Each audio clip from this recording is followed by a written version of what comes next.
जय हिंद दोस्तों। कैसे हैं आप? आशा करते हैं स्वस्थ होंगे। ईश्वर से यही प्रार्थना है कि ईश्वर हम सबको स्वस्थ रखें। आइए इन्हीं शुभकामनाओं के साथ स्टार्ट किया जाए आज का टॉपिक। तो आज का टॉपिक हम लोग पढ़ेंगे रिडॉक्स रिएक्शन पर आधारित एग्जाम्पल। तो पिछले क्लास में हम लोग oxidation process, reduction process, reducing agent, oxidizing agent, ये सब को हम डिफिनीशन के अनुसार देख चुके हैं। आइए अब इसको एग्जाम्पल से समझते हैं। तो एक बार मैं रिडॉक्स रिएक्शन को फिर से रिवाइज कर दे रहा हूँ। रिडॉक्स आप समझ गए हैं कि जिसमें रिडक्शन और ऑक्सीडेशन साथ साथ हो। रिडक्शन का आरईडी है और ऑक्सीडेशन का ओएक्स है, तो दोनों मिलकर क्या बन गया? रिडॉक्स। अब ये क्या होता है? यदि हम वर्ड टू वर्ड बात बोल लें तो क्या बोलेंगे? The reaction in which reduction and oxidation takes place simultaneous known as redox reaction. तो जिसमें रिडक्शन और ऑक्सीडेशन प्रोसेस होता है वह रिएक्शन क्या होगा? रिडॉक्स रिएक्शन कहलाएगा। क्लियर? एग्जाम्पल आपके सामने बहुत पहले से आप इसको देखते आ रहे हैं। मैग्नीशियम रिबन ऑक्सीजन के प्रेजेंस में बर्न करता है, मैग्नीशियम ऑक्साइड बनाता है। इसमें मैग्नीशियम का क्या हो रहा है? ऑक्सीडेशन हो रहा है। ऑक्सीजन का क्या हो रहा है? रिडक्शन हो रहा है। तो यहाँ पर रिडॉक्स प्रोसेस हो रहा है क्योंकि मैग्नीशियम +2 में ऑक्सीडाइज हो रहा है और ऑक्सीजन 0 से -2 में रिड्यूस हो रहा है। तो ये प्रोसेस क्या है? यह रिएक्शन क्या है? रिडॉक्स रिएक्शन है।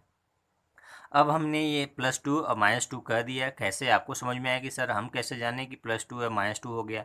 तो आपको वैलेंसी क्लास 11th में जो आप पढ़े हैं वैलेंसी, उसी से मिलता जुलता है ऑक्सीडेशन नंबर। तो मैंने आपको ऑक्सीडेशन इलेक्ट्रॉन के टर्म बताया है। आपके एनसीईआरटी और साइड बुक में ऑक्सीजन, हाइड्रोजन या अदर इलेक्ट्रोनेगेटिव के टर्म में भी ऑक्सीडेशन रिडक्शन को डिफाइन किया गया है, उससे भी हम समझ सकते हैं। और मैंने जो डिफिनीशन दिया है वो यूनिवर्सल डिफिनीशन है, सब पर लागू होगा। थोड़ा सा समझने में समय लग सकता है, फिर भी हम कोशिश करते हैं कि आपको इलेक्ट्रॉन के टर्म वाला समझ में आ जाए।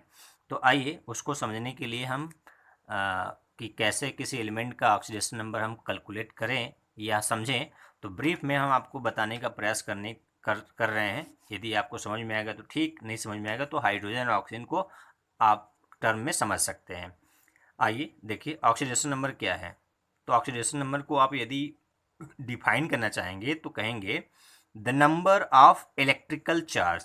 ध्यान रखिए कौन सा charge? Electrical charge contain by an atom. ध्यान रखना है कि किस एटम पर, कितने एटम पर? एक एटम पर। इन ए केमिकल स्पीसीज। तीन word, electrical charge contain by an atom in a chemical species. तो केमिकल स्पीसीज में किसी एलिमेंट के एक सिंगल एटम पर कितना इलेक्ट्रिकल चार्ज है वही उसका ऑक्सीडेशन नंबर कहलाता है। जैसे यहाँ मैग्नीशियम का ऑक्सीडेशन नंबर इस यहाँ पर क्या है? 0 है, लेकिन यहाँ पर क्या है? +2 है। तो एक मैग्नीशियम पर कितना इलेक्ट्रिकल चार्ज है? +2। तो +2 क्या है? उसका ऑक्सीडेशन नंबर है। तो oxidation number of magnesium equal to क्या हो जाएगा? +2। और ऑक्सीडेशन नंबर ऑफ ऑक्सीजन क्या हो जाएगा? -2। समझ गए आप बात? आइए अब इसके कैरेक्टरिस्टिक की बात कर लेते हैं। तो कैरेक्टरिस्टिक में पहला दो, कई कैरेक्टरिस्टिक प्रॉपर्टीज हैं लेकिन हम 2-3 आपको बता रहे हैं जो यहाँ पर ज़रूरत है। पहला है in the free state oxidation number of element is 0। मतलब यदि कोई एलिमेंट फ्री स्टेट में है तो उसका ऑक्सीडेशन नंबर क्या होगा? 0 होगा। सेकेंड है, जैसे यहाँ पर हाइड्रोजन का यहाँ H2 है तो इसका क्या होगा? 0। नाइट्रोजन है 0, ऑक्सीजन है 0, क्लोरीन है 0, फ्लोरीन है 0। यानी फ्री स्टेट में कोई भी एलिमेंट होगा उसका ऑक्सीडेशन नंबर क्या होगा? 0। जैसे यहाँ मैग्नीशियम का ऑक्सीडेशन नंबर क्या होगा? 0। ऑक्सीजन का क्या होगा? 0। ठीक है। अगला है oxidation number of element variable. इसका क्या मतलब है? दैट इज को कैसे लिखते हैं? आई और ई लिखने को हम क्या बोलते हैं? That is. ठीक है। तो that is in different chemical species oxidation number different of the same element in is different. Means फिर से एक बार समझ लीजिए, in different chemical species oxidation number different of the same element. ये वर्ड दोबारा जुड़ गया है। फिर से एक बार देख लीजिए, oxidation number of element variable, इसका मतलब है in different chemical species oxidation number different of the same element, एक ही एलिमेंट का ऑक्सीडेशन नंबर क्या होगा, डिफरेंट केमिकल स्पीसीज में डिफरेंट होगा। जैसे यहाँ पे एग्जांपल लिया गया है कि मैग्नीज ऑक्साइड है, इसमें मैग्नीज का ऑक्सीडेशन स्टेट क्या है, +2 है, और यहाँ मैग्नीज डाइऑक्साइड है तो यहाँ पर मैग्नीज का ऑक्सीडेशन स्टेट क्या है, +4 है। तो देखिए दोनों में मैग्नीज ही है, लेकिन दोनों में इसका ऑक्सीडेशन स्टेट क्या है, ये ऑक्सीडेशन नंबर क्या है, डिफरेंट है। तो यहाँ +2 यहाँ +4, तो आपको समझ में आ गया कि डिफरेंट केमिकल स्पीसीज में एक ही एलिमेंट का डिफरेंट ऑक्सीडेशन नंबर होता है। अगला प्रॉपर्टीज क्या है, in neutral compound the sum of oxidation number of all the atom is 0। ये बहुत इंपॉर्टेंट पॉइंट है। यदि कंपाउंड न्यूट्रल है तो उसमें जितने भी एलिमेंट हैं उसके सभी एटम का ऑक्सीडेशन नंबर सम करेंगे तो वो 0 आना चाहिए। फिर से सुनिए, यदि कंपाउंड न्यूट्रल है तो सभी एटम का ऑक्सीडेशन नंबर जोड़ने पर 0 आना चाहिए। ठीक है, जैसे यहाँ देखिए मैंने यहाँ पर ऊपर दिखाया हूँ कि मैग्नीशियम ऑक्साइड एक कंपाउंड है, तो मैग्नीशियम ऑक्साइड जब लिखा गया तो उस पर कोई चार्ज नहीं लिखा था मैंने, तो यदि हम उस पर चार्ज सभी एलिमेंट का लिख रहे हैं तो मैग्नीशियम का +2 है तो ऑक्सीजन का क्या है, -2, सब दो जोड़ेंगे इसको तो +2 -2 क्या आ जाएगा, कट जाएगा, बचेगा क्या, 0। तो टोटल कंपाउंड का चार्ज क्या हो जाएगा, 0, यदि वो न्यूट्रल है तब। क्लियर है। आइए अब बात करते हैं इसके और एग्जाम्पल पर, हम और इस स्टडी करते हैं। तो एग्जाम्पल में आपको मैं 2-3 एग्जाम्पल आपको करूँगा, लेकिन उससे पहले कुछ एलिमेंट का मैं ऑक्सीडेशन नंबर यानी उस कितना वो लॉस कर सकते हैं या कितना गेन कर सकते हैं उसके बारे में थोड़ा सा आपको याद दिला दूं। तो सोडियम कितना लॉस कर सकता है, 1, तो उसका ऑक्सीडेशन नंबर क्या हो जाएगा, ऑक्सीडेशन नंबर क्या हो जाएगा, +1। यदि लॉस कर रहा है तो +1, और गेन करता है तो जितना गेन करेगा उसी को माइनस हो जाएगा। पोटेशियम उसी तरह से +1, ठीक है। और बेरिलियम या कॉपर दोनों ही करेंगे +2 इलेक्ट्रॉन तो +2। मैग्नीशियम जिंक क्या करेंगे, 2 इलेक्ट्रॉन +2। Calcium nickel +2। यानी ऐसा कुछ मेटल हैं जिसके ऑक्सीडेशन स्टेट क्या होंगे, +2। और इसी तरह से नॉन मेटल हैं जो इलेक्ट्रॉन गेन करते हैं, तो ऑक्सीजन कितना गेन करेगा, 2 इलेक्ट्रॉन, तो ये गेन करेगा इसलिए -2। फ्लोरीन कितना गेन करेगा, 1 इलेक्ट्रॉन तो -1। क्लोरीन कितना, -1। अच्छा यहाँ पे स्पेशल है हाइड्रोजन। हाइड्रोजन केस में क्या है, 2 कंडीशन है, एक तो इसका वैलेंसी है, लेकिन कब प्लस होगा कब माइनस होगा, जब लॉस करेगा तो प्लस, जब गेन करेगा तो माइनस। तो हाइड्रोजन क्या है या कोई भी एलिमेंट, ये डिपेंड करेगा कि उस किस एलिमेंट के साथ वो जुड़ा है, तो वो उसका ऑक्सीडेशन नंबर वहाँ पर डिसाइड होगा, फ्री स्टेट में डिसाइड नहीं होता है।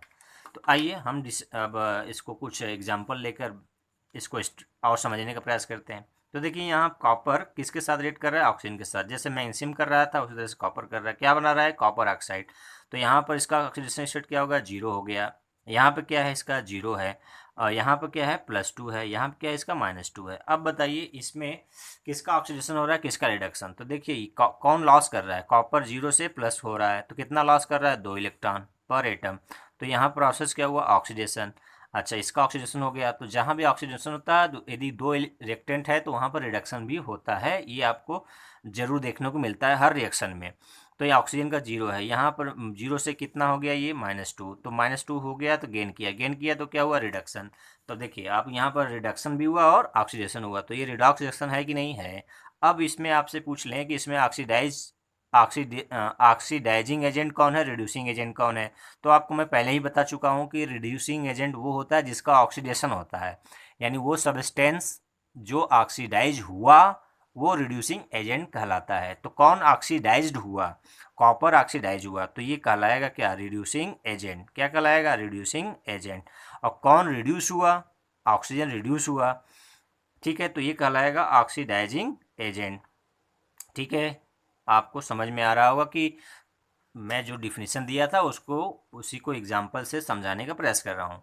अगला देखिए, कॉपर ऑक्साइड ऑलरेडी है, अब इसको हाइड्रोजन के साथ रिएक्ट किया गया तो क्या बना, कॉपर और वाटर बना। अब देखिए किसका किस में क्या चेंज हो रहा है। तो कॉपर ऑक्साइड में आप पहले देख चुके हैं, तो कॉपर का कितना ऑक्सीडेशन स्टेट है, यहाँ पर +2 है, क्योंकि देखिए किसी केमिकल के अदर एलिमेंट के साथ है तब ऑक्सीडेशन स्टेट बोल रहे हैं। अब फ्री स्टेट में क्या होता है, 0, जैसे यहाँ पर हाइड्रोजन कितना है, 0। अब यहाँ कॉपर +2 है, ऑक्सीजन का क्या होगा, -2, ठीक है। अब यहाँ पर फ्री स्टेट में हो गया तो इसका 0 हो गया, लेकिन यहाँ कंबाइंड स्टेट दोनों है तो इसका +1 है, इसका -2। देखिए पर एटम की हम बात करते हैं तो हाइड्रोजन यहाँ 2 है, लेकिन इसका एक एटम का क्या है +1, तो बरा यदि 2 के मल्टीप्लाई कर देंगे तो क्या हो जाएगा +2, तो +2 -2 0 होना चाहिए, 0 है। ओके, अब आज देखिए किसका ऑक्सीडेशन हो रहा है, कॉपर +2 से क्या हो रहा है 0 हो रहा है, तो प्लस से यानी प्लस से क्या हो रहा है, कम की ओर आ रहा है, घट रहा है, घट रहा है तो मतलब रिडक्शन, यानी जो इलेक्ट्रॉन लूज किया था, प्लस का मतलब क्या, इलेक्ट्रॉन का लॉस, लॉस से जब वो लेगा तो लॉस भरपाई हो जाएगा, तो वो क्या हो जाएगा, वापस अपने न्यूट्रल कंडीशन में आ जाएगा। इसलिए यहाँ पर इसका क्या हो रहा है, रिडक्शन, क्या हो रहा है, रिडक्शन। अब यहाँ पहले 0 था, अब 0 से क्या हो रहा है, ये +1 की तरफ जा रहा है, यानी यहाँ पर क्या हो रहा है, ऑक्सीडेशन, लॉस हो रहा है तो ऑक्सीडेशन, गेन हो रहा है तो रिडक्शन। तो मेरी बात आपको समझ में आ रही है कि रिडक्शन हो रहा है यहाँ पर। तो आप समझ रहे हैं कि यहाँ पर कॉपर ऑक्साइड क्या हुआ, रिड्यूस हुआ, किस में, कॉपर में। तो यहाँ पर इसको रिडक्शन प्रोसेस हुआ, यहाँ पर ऑक्सीडेशन प्रोसेस हुआ, तो ये रिडॉक्स रिएक्शन है। अब इसमें ऑक्सीडाइजिंग एजेंट कौन है जिसका रिडक्शन हुआ, तो ये क्या लाएगा, क्या ऑक्सीडाइजिंग एजेंट है। कॉपर ऑक्साइड क्या है, ऑक्सीडाइजिंग एजेंट। हाइड्रोजन क्या है, ये हाइड्रोजन क्या है यहाँ पर, रिड्यूसिंग एजेंट। बात क्लियर हो गया होगा, ठीक है। अगला है एग्जाम्पल जेड ऑक्साइड, फिर से देखिए कॉपर ऑक्साइड, इस तरह जेड ऑक्साइड है, जिंक ऑक्साइड है, तो +2 और यहाँ पे क्या है इसका -2, तो दोनों में स्पीसीज आप देख रहे हैं। अब इसके बाद देखते हैं कि इसमें क्या हो रहा है, तो जिंक का +2 स्टेट है, यहाँ जिंक क्या है, 0 स्टेट है, क्योंकि यहाँ पर क्या है, फ्री स्टेट है। अब यहाँ ऑक्सीजन -2 में है, यहाँ पर ऑक्सीजन क्या है, -2 में है, तो यहाँ पर ऑक्सीजन के में कोई चेंज हो रहा है, नहीं हो रहा है। कार्बन क्या है, यहाँ 0 है, कार्बन इसमें क्या है, +2 है। तो किसका ऑक्सीडेशन हो रहा है, देखिए यहाँ पर कार्बन किस में जा रहा है, +2 में जा रहा है, तो यहाँ लॉस हो रहा है, तो यहाँ प्रोसेस क्या हुआ, ऑक्सीडेशन। और जिंक +2 से किस में बदल रहा है, जिंक 0 में, तो ये क्या हो रहा है, यहाँ रिडक्शन हो रहा है। तो देखिए रिडक्शन ऑक्सीडेशन साथ साथ हो रहा है, तो ये प्रोसेस क्या कहलाएगा, रिडॉक्स। ये रिएक्शन क्या कहलाएगा, रिडॉक्स। लेकिन अब कौन रिड्यूसिंग एजेंट, आप बताइए जल्दी से इसको कमेंट करके कि इस रिएक्शन में कौन रिड्यूसिंग एजेंट है, कौन ऑक्सीडाइजिंग एजेंट है। अगला आइए देखते हैं, मैग्नीज ऑक्साइड रिएक्ट कर रहा है हाइड्रोक्लोरिक एसिड से, बना रहा है मैग्नीज क्लोराइड, वाटर और Cl2। अब बताइए कि इसमें मैग्नीज का कितना ऑक्सीडेशन स्टेट है, तो आपको एक का यदि पता है तो दूसरे का निकाल सकते हैं। यदि एक का पता है कितना है, -2 होता है, आपको मैं यहाँ से भी बता चुका हूँ और यहाँ भी बता रहा हूँ, कई बार आप देख चुके हैं कि ऑक्सीजन का क्या होता है, -2। अब ऑक्सीजन है यहाँ पर कितना, 2 है, तो 2 दूना 4, तो टोटल चार्ज कितना हो गया, -4। अब इस -4 को बैलेंस करने के लिए कितना प्लस रखें कि 0 हो जाए, +4, तो +4 रख देंगे। मैग्नीज कितना ऑक्सीडेशन स्टेट है इस स्पीसीज में, +4। अब यहाँ पर मैग्नीज के देखिए, यहाँ पर मैग्नीज कितना है, अब हमें कल नहीं पता है, तो यहाँ पर Cl का हमने जान चुके हैं कि आपको -1 होता है। अब कितना है ये Cl, 2 है, 2 एक का 2 एक कम 2, मतलब 2 माइनस चार्ज हो गया, तो कितना प्लस इस पर रखेंगे तो हो जाएगा बराबर +2। तो यहाँ मैग्नीज का क्या है, +2, यहाँ +2 यहाँ है, +4 यहाँ है। अब चेंज हो गया इसमें, यानी कुछ हो रहा है, क्या हो रहा है, +4 से +2 की ओर जब जा रहा है तो रिडक्शन। याद रखिए प्लस से जब घटेगा तो रिडक्शन, प्लस से ऊपर बढ़ेगा तो ऑक्सीडेशन। अब देखिए किसका ऑक्सीडेशन, किसका रिडक्शन। यहाँ देखिए HCl में H का कितना है, +1, Cl का कितना है, -1। तो यहाँ देखिए Cl का कितना हो जा रहा है, 0 हो जा रहा है। देखिए यहाँ -1 से 0 हो जा रहा है, लेकिन यहाँ पर हाइड्रोजन का क्या है, +1 से +1 ही है, -2 है। तो ऑक्सीजन हाइड्रोजन में कोई चेंज नहीं हो रहा है। किस में चेंज हो रहा है, मैग्नीज और क्लोरीन में। तो मैग्नीज प्लस से क्या हो रहा है, +2, +4 से +2 में जा रहा है, इसलिए यहाँ पर गेन हो रहा है, कितने, 2 इलेक्ट्रॉन का, क्या हो रहा है, रिडक्शन। अच्छा, कितने इलेक्ट्रॉन का हो रहा है, ये पर एटम हम देखना होता है, ठीक है। दूसरा है आपका किसका ऑक्सीडेशन हो रहा है, क्लोरीन एक है, इसका -1 से क्या हो रहा है, 0, ये 0 हो रहा है। तो 0 हो रहा है तो यानी बढ़ रहा है, माइनस से प्लस 0 की ओर हो रहा है तो ऑक्सीडेशन हो रहा है। तो यहाँ पर ऑक्सीडेशन, रिडक्शन, रिडॉक्स रिडक्शन हुआ, हाँ हुआ। अब रिडक्शन किसका हुआ, मैग्नीज ऑक्साइड का, तो ये कहलाएगा क्या, ऑक्सीडाइजिंग एजेंट। ये ऑक्सीडाइजिंग एजेंट हो गया। रिड्यूसिंग एजेंट कहलाएगा कौन, जिसका ऑक्सीडेशन हुआ। HCl क्या कहलाएगा यहाँ पर, रिड्यूसिंग एजेंट। ये क्या कहलाएगा, रिड्यूसिंग एजेंट। क्लियर है। आइए अब हाइड्रोजन और ऑक्सीजन के टर्म में भी हम ऑक्सीडेशन रिडक्शन समझ लेते हैं। तो ऑक्सीजन के टर्म में ऑक्सीडेशन क्या है, एडिशन ऑफ ऑक्सीजन, यानी ऑक्सीजन का जुड़ना किसी चीज़ में क्या कहलाता है, ऑक्सीडेशन प्रोसेस। रिडक्शन क्या कहलाता है? Removal of oxygen. रिडक्शन का मतलब रिमूवल ऑफ ऑक्सीजन। तो यहाँ पर देख कर बताइए किस में रिमूवल हो रहा है? कॉपर ऑक्साइड से क्या क्या रिमूव हो रहा है? ऑक्सीजन। तो यहाँ पर कॉपर ऑक्साइड का क्या हो रहा है? रिडक्शन हो रहा है। ठीक है, तो रिमूवल ऑफ ऑक्सीजन क्या कहलाता है? रिडक्शन। ऑक्सीडेशन का मतलब एडिशन ऑफ, तो यहाँ कॉपर के साथ क्या जुड़ रहा है? ऑक्सीजन। तो यहाँ पर कॉपर का क्या हुआ? ऑक्सीडेशन। इससे भी देख सकते हैं, आप समझ सकते हैं। फिर से एक बार देख लीजिए, आपको पहले वो स्टेट मैं जो दिखा रहा था वो क्लियर दिखाई नहीं दिया। ऑक्सीजन का जुड़ना ऑक्सीडेशन होता है। कॉपर के साथ ऑक्सीजन जुड़ गया तो क्या बन गया? Copper oxide. तो कॉपर ऑक्साइड का ऑक्सीडेशन हुआ। और रिडक्शन के टर्म में देखिए ऑक्सीजन का निकलना क्या है? रिडक्शन। तो ये दोनों का एग्जाम्पल हो गया। अब हाइड्रोजन के टर्म में देख लीजिए, removal of hydrogen. Removal of hydrogen known as oxidation. तो यहाँ देखिए, यहाँ पर HCl में क्या है? H है। यहाँ से HCl के साथ से H क्या हो गया? निकल गया। तो यहाँ पर H का निकलना क्या होता है? ऑक्सीडेशन। देखिए, तो यहाँ HCl का क्या हुआ है? ऑक्सीडेशन हुआ है। और एडिशन ऑफ क्या है? हाइड्रोजन क्या कहलाता है? रिडक्शन। तो यहाँ देखिए, कॉपर ऑक्साइड में हाइड्रोजन क्या हुआ? नहीं, यहाँ पर ऑक्सीजन के साथ क्या हुआ? हाइड्रोजन जुड़ गया। ऑक्सीजन के साथ हाइड्रोजन जुड़ गया, H2 बना रहा है। तो यहाँ पर हाइड्रोजन का क्या हुआ? ऑक्सीडेशन हुआ। लेकिन यहाँ एडिशन, हाइड्रोजन का एडिशन रिडक्शन होता है। यहाँ पर ऐसा एग्जांपल दिख रहा है जिसमें हाइड्रोजन एडिशन हो रहा है, यहाँ पर नहीं हो रहा है। यहाँ पर देखिए एग्जांपल देख लीजिए, जैसे सोडियम है, इसको साथ यदि आप हाइड्रोजन जोड़ेंगे तो बनाएगा NaH। तो NaH क्या है? एक सोडियम हाइड्राइड है। अब इसको बैलेंस कर लीजिए, 2 यहाँ कर दीजिए, 2 यहाँ कर दीजिए, बैलेंस हो गया।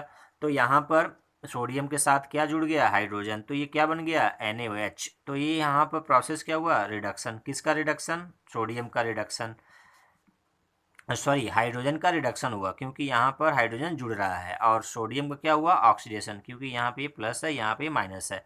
कितने इलेक्ट्रॉन गेन किया? हाइड्रोजन। इसलिए मैं कहता हूँ कि इलेक्ट्रॉन के टर्म में याद रखेंगे तो कहीं भी कन्फ्यूजन नहीं होगा। तो मैं आपको बताना चाहता था रिडक्शन और ऑक्सीडेशन इलेक्ट्रॉन के टर्म में मेनली, और हाइड्रोजन ऑक्सीजन के टर्म में NCERT में दिया है। मैं भी कुछ एक्सप्लेन कर दिया हूँ। यदि आपको कन्फ्यूजन है तो आप मुझे कमेंट करेंगे और मैं आपको भरसक प्रयास करता हूँ कि आपके कमेंट का जवाब दूँ। तो आपका दिन मंगलमय हो। जय हिंद, जय भारत।